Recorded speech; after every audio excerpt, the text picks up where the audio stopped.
எல்லாருக்கும் வணக்கம். இப்போது ஒரு வேலை செய்கிறோம் அப்படின்னா முழு அர்ப்பணிப்போட முழு மனசோட திருப்தியாக நம்ம அந்த வேலை பார்த்தா தான் அந்த வேலை வந்து நல்லபடியாக நடக்கும்.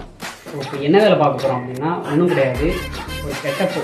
அதாவது ஜமா அப்படிங்கிற ஒரு மூவியில் இருந்து சேத்தன் சார் அவங்க வந்து பண்ணியிருக்கிற ஒரு கெட்டப்பை வந்து எடுத்து பண்ண போகிறேன். உங்களுக்கு ஜமாங்கிற படம் தெரியுமா தெரியாதா என்னன்னு தெரியல. பெரிய பெரிய படங்கள் தான் பயங்கரமாக வந்துட்டு ரிலீஸ் ஆகிட்டு பெரிய கொண்டாட்டத்தோடு போகுது. இந்த மாதிரி சின்ன சின்ன படங்கள் வந்து யாருக்கும் தெரியறதில்ல. ஸோ இந்த படங்கள் வந்து பாருங்கள். ஜமா அப்படிங்கிறது வந்து ஒரு தெருக்கூத்து கலையை பற்றி அழகாக எடுத்திருக்காங்க. பாரி இளவழகன் அப்படிங்கிற ஒரு புதுமுக இயக்குனர் வந்து அதில் வந்து சேத்தன் சார் நடிச்சிருக்காங்க. பிரம்மாண்டமாக நடிச்சிருக்காங்க, சூப்பராக நடிச்சிருக்காங்க. 2 பேருமே பயங்கரமாக நடிச்சிருக்காங்க. இந்த கலை வந்து என்னென்னா தெருக்கூத்து கலையை பற்றி அழகாக எடுத்திருக்காரு. ஸோ அந்த படத்தை வந்து எல்லாருமே பாருங்கள். ஏன்னா பெரிய பெரிய படங்கள் வந்து நம்ம ஆதரிக்கிறதுல பெருசாக ஒன்றும் கிடையாது. ஆனால் இந்த மாதிரி படம்